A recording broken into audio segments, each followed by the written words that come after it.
வணக்கம். இது நியூஸ் 18 தமிழ்நாடு 10 மணி செய்தி தொகுப்பிற்கு வரவேற்பது நான் பாலவேல் சக்கரவர்த்தி. இன்றைய நாளின் முக்கிய நிகழ்வுகளை நேரலையில் வழங்குவதற்காக செய்தியாளர்கள் இணைந்திருக்கிறார்கள். குறிப்பாக திருநெல்வேலி தொகுதிக்குட்பட்ட அம்பாசமுத்திரம் பகுதியில் பாரதிய ஜனதா கட்சி வேட்பாளர்களை ஆதரித்து பிரதமர் பரப்புரை செய்வது குறித்து செய்தியாளர் சிவமணி, புதுச்சேரியில் இன்று பாஜக தலைவர் ஜே பி நட்டா, காங்கிரஸ் தலைவர் கார்கே பரப்புரை செய்வது குறித்து செய்தியாளர் இளமுதன், காங்கிரஸ் முன்னாள் தலைவர் ராகுல் காந்தி நீலகிரியில் தேயிலை தோட்ட தொழிலாளர்களுடன் உரையாடுவது குறித்து செய்தியாளர் ஐயாசாமி, சென்னையில் அரசியல் கட்சி தலைவர்களின் தீவிர பரப்புரை குறித்து செய்தியாளர் கோகுல், அமலாக்கத்துறை வழக்கிலிருந்து விடுவிக்க கோரிய மனு மீது மீண்டும் வாதங்களை முன்வைக்க அனுமதிக்க கோரி முன்னாள் அமைச்சர் செந்தில் பாலாஜி தொடர்ந்த வழக்கு விசாரணைக்கு வருவது குறித்து செய்தியாளர் மதன் ஆகியோர் தகவல்களை தர காத்திருக்கிறார்கள். இவர்களுடன் பேசுவதற்கு முன்பாக முதலில் இந்த நேரத்திற்கான தலைப்புச் செய்திகளை பார்க்கலாம்.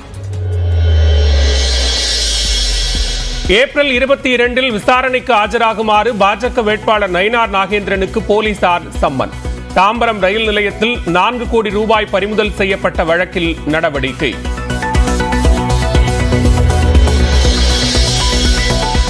மக்களவை தேர்தல் பரப்புரைக்காக இன்று மீண்டும் தமிழ்நாடு வருகிறார் பிரதமர் நரேந்திர மோடி. நெல்லை மாவட்டம் அம்பாசமுத்திரத்தில் நடைபெறும் கூட்டத்தில் பங்கேற்கிறார்.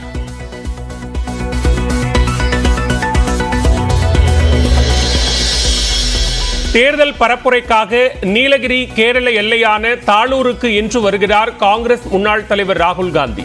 தேயிலை தோட்ட தொழிலாளர்களை சந்திப்பதுடன் கல்லூரி மாணவர்களுடன் கலந்துரையாடுகிறார்.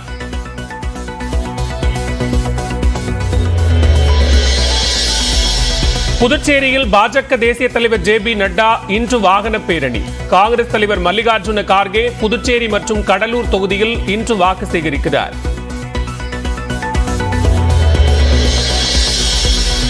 நீட் தேர்வு அதிமுக ஆட்சியில் கொண்டுவரப்பட்டது என்ற முதலமைச்சரின் குற்றச்சாட்டுக்கு எடப்பாடி பழனிசாமி மறுப்பு. காங்கிரசுடன் திமுக கூட்டணி வைத்தபோதே நீட் தேர்வு வந்ததாக பதிலடி. அதிலே நாமக்கல் நாடாளுமன்ற திரு காந்தி செல்வன் அவர்கள் மத்திய சுகாதாரத்துறை இணை அமைச்சராக பொறுப்பேற்கின்றார். அந்த காலகட்டத்தில் தான் நீட் தேர்வை கொண்டு வந்தது காங்கிரசும் திமுகவும்.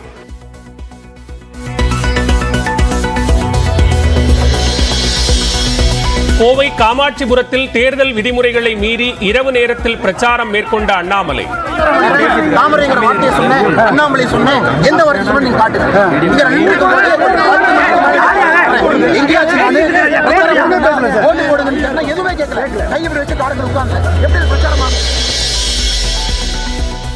வேகமாக உயர்ந்த தங்கம் ஒரே நாளில் 520 ரூபாய் குறைந்தது. ஒரு சவரன் 54,320 ரூபாய்க்கு விற்பனை.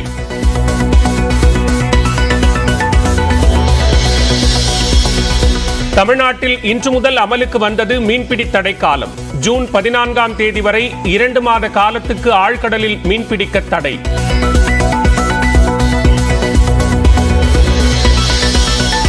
கோவை சூலூரில் அதிவேகமாக சென்று சாலையோர கட்டடத்தில் மோதிய கார்.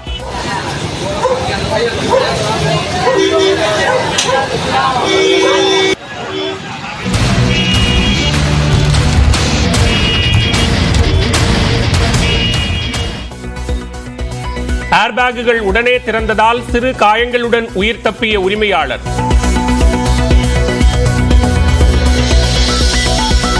சென்னையில் ஆவின் பால் தட்டுப்பாட்டால் பொதுமக்கள் கடும் அவதி. அம்பத்தூர் மற்றும் மாதவரம் பால் பண்ணைகளுக்கு வரத்து குறைந்ததால் தட்டுப்பாடு.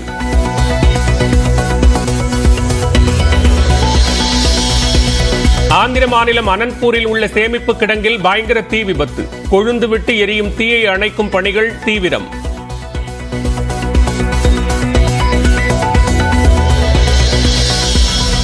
தேர்தலை புறக்கணிக்கப் போவதாக பதாகை வைத்த வேங்கை வயல் மக்கள். மேல்நிலை நீர்த்தேக்க தொட்டியில் மனித கழிவு கலந்த விவகாரத்தில் நீதி கிடைக்கவில்லை என வேதனை.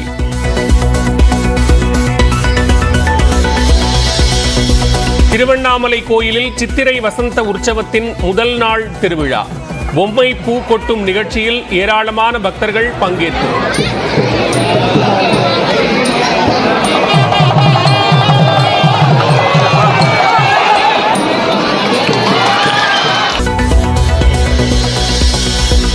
ட்ரோன் மற்றும் ஏவுகணைகளை வீசி தாக்கிய ஈரானுக்கு சரியான நேரத்தில் பதிலடி கொடுக்கப்படும். இஸ்ரேல் உறுதி.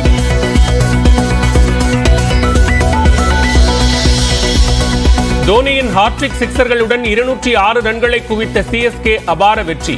ரோஹித் சர்மா சதம் விளாசியும் தோல்வியை தழுவிய மும்பை இந்தியன்ஸ்.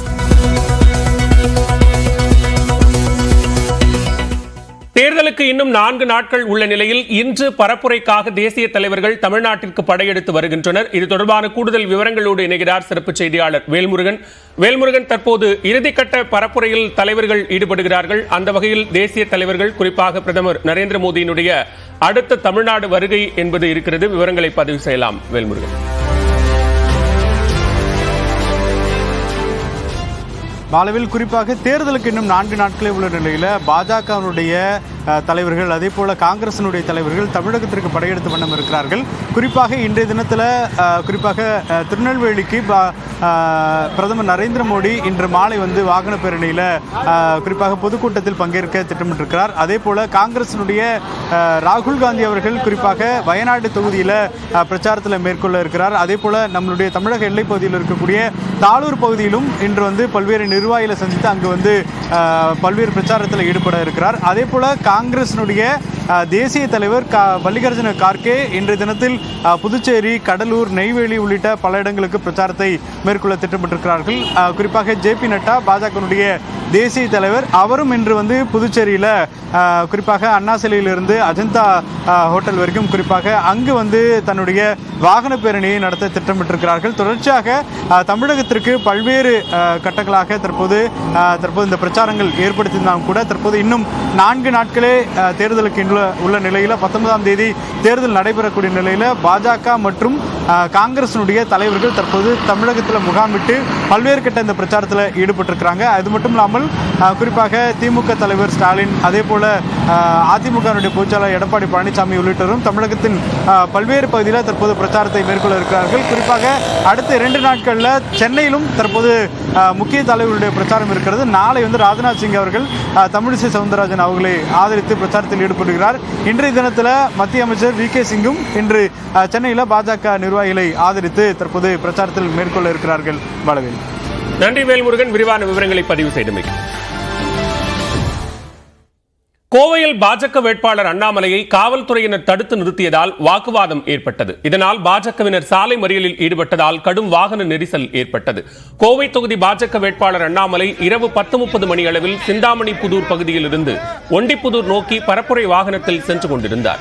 வாகனத்தில் இருந்தபடி சாலையோரத்தில் இருந்தவர்களை பார்த்து வணக்கம் கூறியபடி அவர் சென்ற நிலையில் அவரது வாகனத்தை பின்தொடர்ந்து 100க்கும் மேற்பட்டோர் சென்றதாக கூறப்படுகிறது. இரவு 10 மணிக்கு மேல் வாக்கு சேகரிக்க அனுமதி இல்லை என அண்ணாமலையின் வாகனத்தை காவல்துறையினர் தடுத்து நிறுத்தினர். இதனால் ஆத்திரமடைந்த அண்ணாமலையும் பாஜக நிர்வாகிகளும் காவல்துறையினருடன் கடும் வாக்குவாதத்தில் ஈடுபட்டனர். அப்போது காவல்துறையினர் ஒருதலை பட்சமாக செயல்படுவதாக அண்ணாமலை குற்றம் சாட்டினார்.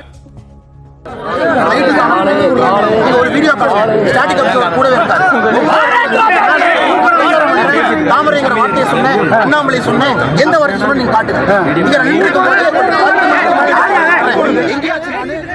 காவல்துறையினரின் நடவடிக்கைக்கு எதிர்ப்பு தெரிவித்து தொண்டர்களுடன் சாலையில் அமர்ந்து அண்ணாமலை மறியலில் ஈடுபட்டார்.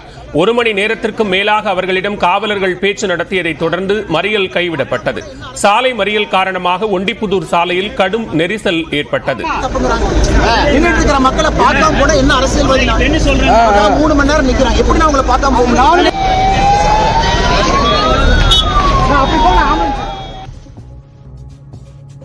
இது தொடர்பாக எக்ஸ் பக்கத்தில் விளக்கமளித்துள்ள அண்ணாமலை, அற்ப காரணங்களுக்காக தங்களின் பரப்புரை வாகனம் நிறுத்தப்பட்டதாகவும் திமுக அரசின் அத்துமீறல்கள் எல்லை மீறி உள்ளதாகவும் குற்றம் சாட்டியுள்ளார். இதனிடையே தேர்தல் நடத்தை விதிகளை மீறியதாகவும் பொதுமக்களுக்கு இடையூறு ஏற்படுத்தியதாகவும் அண்ணாமலை உள்ளிட்ட 300 பேர் மீது சூலூர் போலீசார் வழக்கு பதிவு செய்துள்ளனர். இதேபோன்று சிங்காநல்லூர் காவல் நிலையத்திலும் அண்ணாமலை மீது 4 பிரிவுகளின் கீழ் வழக்கு பதிவு செய்யப்பட்டுள்ளது.